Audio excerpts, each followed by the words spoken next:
এখন 6 বছর।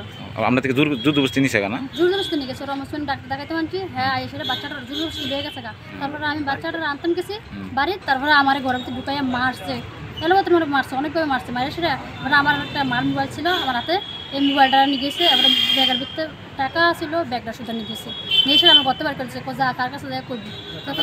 এবার আমি থানাতে তারপরে জানাইছি, ডাক্তারও দেখাইছি। আপনার বাচ্চারা নিছে, বাচ্চা নিছে কতদিন হয়েছে? বাচ্চা নিছে 15/2/2024।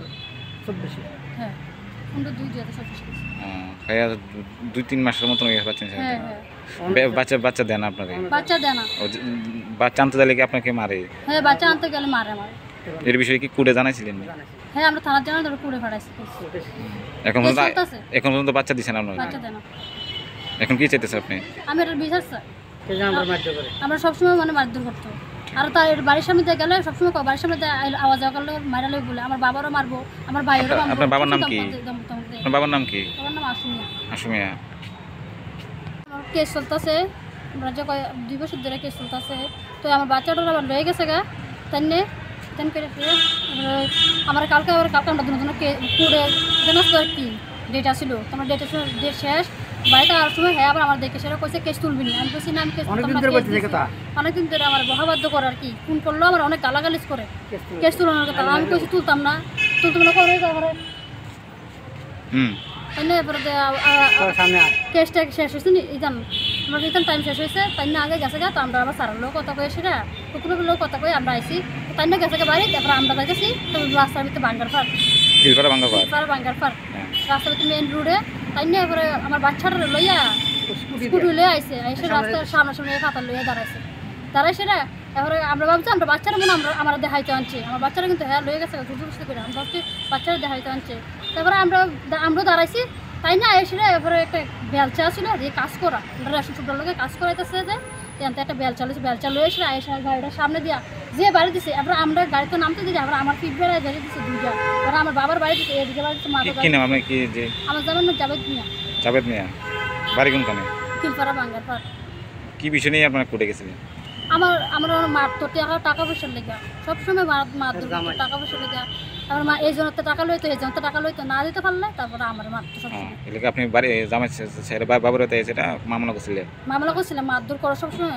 একবার তো বিষ খাবাই মারলে তো লাগছিল, তারপরে এবার কেউ গলা পিঠে চিপতে ধরে কতবার মারতে চাইছে। কি না আপনি? আমার মা এসে বিবি। খিলপাড়াই বাড়ি? না আমার বাবার বাড়ি এসে জামদুরি গাংফিরা, আর হাজবেন্ডের বাড়ি খিলপাড়া বাঙ্গারপাড়। তখন এই বিষয়ে কি গাড়ি ভাঙছে, এবার আপনারা মাসে থেকে থানায় জানাইছেন? হ্যাঁ কালকে জানাইছি, কেস করছি। না রে, রেজিস্ট্রি করে বিয়ে করব। গয়নাগাটি কিছু হবে না রে। দিদিকে আর কত চাপ দেব বল? দিদি আমার জন্য অনেক কিছু করেছে। আর না এই তোর সাথে পরে কথা বলছি, রাখছি। দেখ তো পছন্দ হয়েছে কিনা, চল ড্রেসিং টেবিলে চল।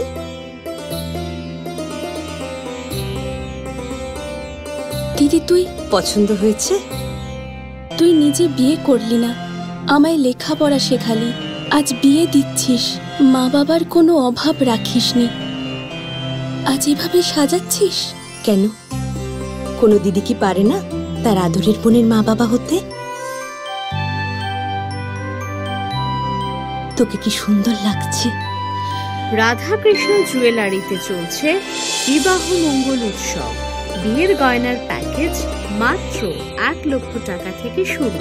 প্রতি বিয়ের গয়নার প্যাকেজের মজুরিতে থাকছে 15% ডিসকাউন্ট এবং ফ্রি ইন্স্যুরেন্স।